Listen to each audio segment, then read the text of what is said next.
Karena memang kalau organisasi ekstra kan kepentingan politiknya lebih banyak ya. Kelas internasionalnya gitu. Kalau misalnya ini politik ini dan lain sebagainya, itu kan sudah diperkenalkan. Apa sih banyaknya? Sahabat podcast mahasiswa, jadi ini merupakan tamu keempat saya di program Mahasiswa Berbicara. Seperti yang sering saya sampaikan di sesi-sesi sebelumnya, bahwa podcast mahasiswa mengundang beberapa mahasiswa yang ingin berbicara dan memiliki kegelisahan. Dan tamu di samping kiri saya ini merupakan Fadilah Al-Laili. Dia merupakan mahasiswa di Universitas Madura, Pamekasan, kampusnya di Pamekasan. Dan dia memilih tema yang menggelisahkan dia adalah apa fungsi dari BEM ya, Badan Eksekutif Mahasiswa. Jadi kalau teman-teman biasa tahu bahwa fungsi BEM itu sebagai organizer dari kampus untuk mengatur kegiatan-kegiatan di kampus, menjadi presiden yang menaungi organisasi-organisasi mahasiswa. Hari ini justru Fadilah Al-Laili ini ingin mempertanyakan apa sih sebenarnya kontribusi BEM, dan dia merasa bahwa BEM tidak memiliki kontribusi sama sekali. Dan tentu saya tidak akan banyak bertanya tentang itu, dan saya akan langsung pasrahkan kepada Fadilah untuk menyampaikan dan mengulas apa yang dia rasakan dan apa yang dia temukan di kampusnya tentang BEM gitu, sehingga memilih tema apa sih kontribusi BEM. Jangan-jangan dia tidak merasakan bahwa BEM ini berkontribusi terhadap dirinya. Dan tentu saya persilakan langsung, silahkan diperkenalkan ya, namanya siapa, alamatnya di mana, semester berapa, fakultas apa, dan kampusnya sudah saya sebutkan tadi. Jadi kepada Fadilah disilakan untuk menyampaikan gagasan dan kegelisahannya terkait itu. Ya, terima kasih. Assalamualaikum warahmatullahi wabarakatuh. Waalaikumsalam. Nama saya Fadilah Al-Laili. Alamat Gunung Kesan, Karangpenang, Sampang, Fakultas Ilmu Administrasi. Jadi di sini saya mengambil tema kontribusi real BEM terhadap mahasiswa khususnya.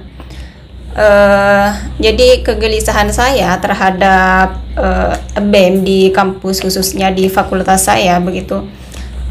Selama saya menjadi mahasiswa khususnya di semester 1 sampai semester 3 ini, saya tidak menemukan, bukan sama sekali tidak menemukan, tetapi saya tidak menemukan kontribusi yang katakanlah 100%, jangankan 100% ya, katakanlah 70% begitu terhadap mahasiswa. Jadi kalaupun ada semenjak saya kuliah selama 1 tahun begitu, kalaupun ada itu mungkin 20% begitu, karena memang saya melihatnya faktor ini disebabkan pertama memang semenjak waktu saya menjadi maba itu memang waktu pandemi begitu, waktu pandemi. Tetapi tidak semuanya pandemi itu dijadikan salah satu-satunya faktor begitu untuk kemudian berbagai organisasi ataupun BEM khususnya yang saya bicarakan hari ini tidak ada kontribusi sama sekali begitu, sehingga saya khususnya dan teman-teman saya itu tidak pernah mengetahui. Ketua umumnya saja saya tidak pernah tahu begitu. Sampai sekarang? Iya kan, sekarang sudah masa transisi, sudah dilewati begitu, sudah pergantian. Jadi kalau kemarin kan nggak tahu siapa ketua umumnya, kontribusinya apa ataupun dan lain sebagainya. Jadi baru waktu itu cuma pernah merasakan seminar 1 kali begitu di kontribusi BEM yang berjalan saat pandemi begitu. Seharusnya bukan sepenuhnya menyalahkan COVID-19 ini. Saya melihat berbagai organisasi yang tetap berjalan, misalnya menggunakan ide kreatifnya, atau misalkan melalui Zoom ataupun ngumpul di warung kopi dan lain sebagainya. Itu adalah salah satu metode kreatif yang diberikan oleh ketua umum misalnya dalam sebuah organisasi yang untuk keberlanjutan sebuah organisasi. Nah, itu yang saya rasakan pada waktu saya menjadi maba hingga semester 2. Kalau saat ini karena menginjak semester 3 sudah mulai normal begitu, saya sudah melihat sudah melihat BEM itu sudah mulai fleksibel begitu mengatasi mahasiswa-mahasiswa yang khususnya di fakultas saya. Fakultas saya itu gimana ya? Rasa dianaktirikan begitu, karena memang di fakultas saya itu kan Fakultas Ilmu Administrasi itu tidak ada himpunannya. Jadi organisasi di dalamnya itu cuma BEM yang mengatasi di prodi administrasi publik. Itu yang tidak ada kontribusinya. Iya, ya kalau saya melihatnya semasa pandemi ya, kalau sekarang sudah mulai begitu. Karena memang kan kalau di di fakultas-fakultas lain misalnya intinya di prodi-prodi lain itu ada himpunannya yang menghimpun semua katakanlah semua kalangan, misalnya dari 5 prodi misalnya yang mereka itu dihimpun menjadi sebuah organisasi di dalamnya yang menghimpun misal kayak ekonomi, manajemen itu dihimpun nanti diadakan misalnya diklat yang khusus ke prodi itu, sedangkan di prodi saya tidak ada begitu. Jadi saya merasakan sedikit keresahan begitu yang pernah saya lontarkan kepada salah satu pihak akademik gitu. Oke. Jadi sampai hari ini kamu belum merasakan bagaimana kontribusi BEM terhadap mahasiswa di prodi kamu? Kalau di akhir ini mulai terlihat begitu, bahkan saya merasakannya ketika di semester ini BEM itu ternyata hari ini begitu fleksibel begitu bagi mahasiswa. Misal di BEM fakultas saya itu tidak perlu banyak persyaratan begitu untuk masuk ke sana, tinggal nama sama NIM-nya misalnya, seperti itu. Apa istilahnya ya, bentuk respon toleransi ya, anggaplah gitu ya. Iya, keringanan gitu ya. Iya, intinya apa istilahnya ya, bentuk responsifnya itu sangat okay. Jadi maksud saya begini, jadi pandemi itu kan kalau mau dianggap bukan halangan, sepertinya halangan juga. Kalau mau dianggap bukan halangan ya bukan halangan juga. Tapi kita harus, maksud saya begini, apakah kamu juga tidak melihat bahwa pandemi ini harusnya jadi pemakluman lah bagi BEM yang tidak aktif gitu kan? Karena aktivitas dibatasi gitu kan. Oke lah, bisa dari Zoom, tetapi kan pada dasarnya pada masa pandemi pada awal 2020 orang kan panik. Konsep untuk buat Google Meet mungkin juga bingung, buat Zoom mungkin juga bingung. Jadi akhirnya BEM ya kalang kabut. Artinya kamu tidak memaklumi itu sebagai bencana alam yang mestinya kamu maklumi bahwa ketika BEM tidak aktif ya sudah, gak apa-apa begitu. Artinya kamu tidak memaklumi itu. Serasa bukan tidak memaklumi, karena memang saya melihatnya waktu itu berbagai organisasi yang mandek, tetapi ada apa istilahnya, ada solusi yang mereka berikan untuk masa di fakultas saya semua mahasiswa teman saya misalnya tidak mengenal ketua umumnya misalnya, ataupun saking tidak adanya begitu kan. Kalau yang lain mungkin mungkin adalah 50% begitu. Saya melihatnya di BEM ini katakanlah 20%. Oke. Jadi efeknya apa sekarang bagi kamu? Ketika semester 1, semester 2 tidak ada kegiatan BEM dan tidak ada kontribusinya bagi mahasiswa yang menurut kamu seperti itu. Jadi sekarang dampaknya bagi kamu apa sekarang? Jadi dampaknya itu bagi saya kurang mengenal organisasi begitu.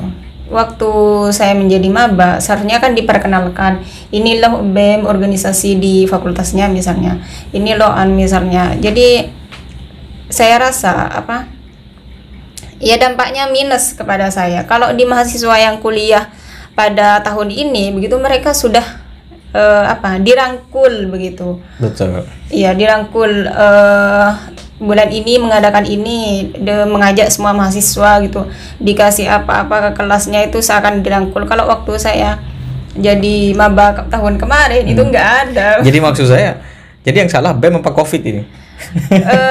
Jadi kan pertanyaan yang harus ditelaah. Jadi orang-orang yang nonton juga harus tahu gitu ya. Jadi apakah yang salah gitu secara nalar, apakah COVID atau BEM ya kan begitu? menurut kamu gitu? Bagi saya kedua-duanya begitu. Bagi saya kedua-duanya karena memang kan bisa melalui kan di apa? Ada kalau di grup itu ada apa?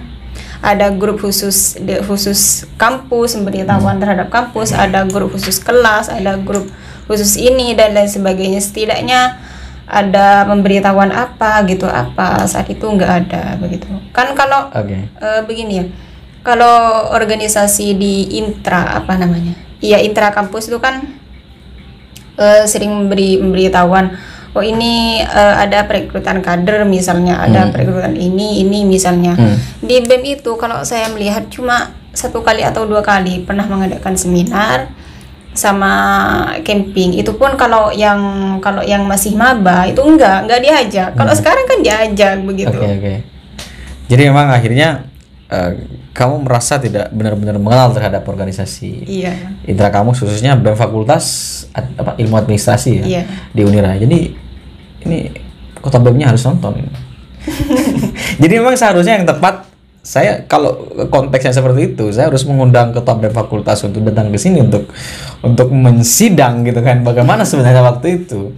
Jadi artinya memang pada masa Covid orang dituntut untuk serba menyesuaikan dengan cepat memang. Jadi ya BEM sebagai ketua BEM, sebagai pengurus BEM, orang pilihan yang dianggap sudah mahasiswa super karena berada di penentu kebijakan mahasiswa di kampus, ya memang dituntut untuk cepat menyesuaikan, dituntut untuk cerdas dan bisa menyelesaikan persoalan sehingga yang semula menjadi persoalan tidak lagi jadi persoalan gitu kan. Dan tetapi tadi kamu singgung, kamu juga menyalahkan Covid tadi. Covid juga salah, BEM juga salah. Ini gimana caranya menyalahkan Covid? Bukan menyalahkan kedua-duanya, tetapi faktornya begitu. Yang menjadi faktor ya? Iya, yang menjadi faktor. Berarti pertanyaan saya yang salah berarti. Siapa yang salah begitu ya? Jadi faktornya adalah Covid juga menjadi penyebab Fadilah ini tidak mengenyam pengenalan terhadap organisasi, dan yang kedua faktornya adalah ketua BEM-nya yang kurang cerdas begitu ya. Begitu. Ya sudahlah, salam kepada teman-teman BEM. Jadi apa yang menjadi kegelisahan dari Fadilah nanti bisa dijawab. Ya kalau tertarik ya silakan datang ke sini untuk menjelaskan itu. Kan gitu kan? Iya. Nah, kemudian hari ini kamu sudah mengenal. Iya. Gimana mengenalnya? Maksudnya kamu berarti ikut berbaur dengan mahasiswa baru dong? Kalau di apa namanya? Kalau semester 1, semester 2 kamu nggak aktif, sekarang semester 3 kamu aktif, berarti kan gabung dengan perekrutan mahasiswa semester 1. Bukan begitu. Kalau di apa? Kalau saya daftar pengen masuk BEM begitu, karena saking apa kata saya tadi, apa ya istilahnya, selain responsif begitu. Kalau yang angkatan semester 3 misalnya mau dijadikan pengurus, walaupun saya kurang paham juga ini kok bisa pengurus tanpa misalnya tanpa apa? Tanpa SIM gitu ya. Tanpa persyaratan ataupun tanpa apa namanya? dilantik begitu, tanpa seperti itu. Bukan bersamaan dengan maba-maba sekarang gitu. Kalau misalnya kalau sekarang kan yang semester 3 jadi pengurus misalnya. Kalau yang apa mengurusinya itu kan untuk maba-maba yang saat ini gitu. Nah, saya dulu nggak merasakan seperti itu. Saya bersyukur seandainya saya kuliah di tahun ini, bersyukur sekali begitu. Kalau misalnya saya merasakan seperti teman-teman maba yang kuliah saat ini. Jadi mestinya memang mahasiswa ini nggak kuliah pada tahun 2020 ya. Harus menunda masa kuliahnya ke tahun 2021 ya. Sehingga merasakan fungsi vital dari BEM itu sendiri kan begitu. Dan itu yang menjadi kegelisahan. Tadi yang saya sampaikan bahwa Fadilah ini gelisah karena dia merasa BEM ini nggak ada kontribusinya bagi dirinya gitu kan pada masa Covid ya. Tentu bisa dimaklumi faktornya adalah BEM-nya kurang cerdas. Yang kedua adalah Covid-nya begitu ya. Dan kamu di intra sekarang bergabung di intra. Iya, di fakultas itu, di BEM fakultasnya kamu bergabung hari ini sebagai pengurus. Sudah bergabung? Iya. Berarti bergabungnya kapan? Semenjak awal semester 3. Berarti baru gabung semester 3. Iya. Berarti sudah merasakan masuk ke situ berarti. Kamu sempat mempertanyakan itu kepada ketua BEM-nya, kenapa kamu tidak aktif ketua begitu? Iya kan saya pernah saya lontarkan gelisahan ini pada salah satu pihak akademik. Beliau tuh mengatakan ini masih masa transisi. Kan saya nggak tahu ketua umum yang tahun lalu. Kalau yang sekarang kan saya sudah kenal. Jadi artinya ketua BEM-nya sudah ganti? Iya. Sudah ganti baru ya? Jadi akhirnya sekarang sudah jadi anggota atau pengurus BEM fakultas begitu. Kemudian bagaimana dengan organisasi ekstra? Apa juga kamu merasakan yang sama? Maksudnya kamu gabung di semester 1 atau 3 ekstra? 1. Oke. Jadi berbeda ya? Di ekstra justru bisa sejak semester 1 gabung. Iya. Dirangkul sejak semester 1. Iya. Di intra justru sejak semester 3. Iya. Itu bukan apa? Untuk semester 3 itu kalau saya nanya itu salah satu persyaratan bisa kamu masuk ke BEM itu kalau kamu sudah semester 3. Oh tidak, maksud saya kamu mengenal BEM kan waktu semester 3. Saya tidak tanya masa kamu masuk ke situ. Iya. Jadi di BEM kamu mengenalnya semester 3. Bukan mengenal, kalau mengenal kan masih awal kan saya sudah tahu, tetapi Tidak dekat. Iya, tetapi Kalau di ekstra kalau di ekstra sudah tahu. sejak Semenjak maba. gimana caranya kok berbeda itu? Artinya kenapa kamu di intra tidak lebih tahu daripada kamu masuk di ekstra gitu? Saya rasa kalau di yang intra ini ya kurang memperkenalkan begitu. Kalau di Kalau di ekstra kan sudah banyak senior yang memberitahu kalau ini HMI misalnya, ini PMI misalnya di melalui chat ataupun ngobrol dan lain sebagainya. Kalau di BEM ini saya kurang tahu intinya. Yang menjadi kegelisahan saya waktu itu ya karena seperti itu. Jadi faktanya berarti lebih gerak cepat organisasi ekstra dong daripada intra kan, begitu kesimpulannya. Karena memang kalau organisasi ekstra kan kepentingan politiknya lebih banyak ya.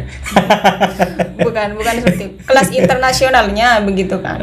Kalau misalnya HMI ataupun PMI, GMI dan lain sebagainya itu kan sudah diperkenalkan siapa yang nggak kenal begitu. Jadi langsung kamu mau milih apa gitu sama senior, kadang ditanyakan waktu menjadi maba.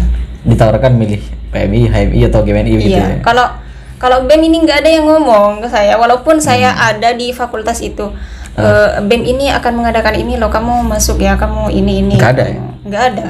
Kalau sekarang kan jadi maba saya disuruh tolong ini kalau ada maba yang mau ikut tolong dirangkul gitu ke saya.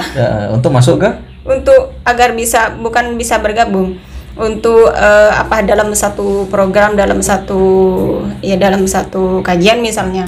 Agar maba itu ikut gitu. Ikut apa? Mengurus ke saya. Ikut HMI maksudnya apa ikut? Enggak, BEM. Ikut BEM ya gitu ya. Tapi pada dasarnya memang lebih cepat gerakan organisasi ekstra ya.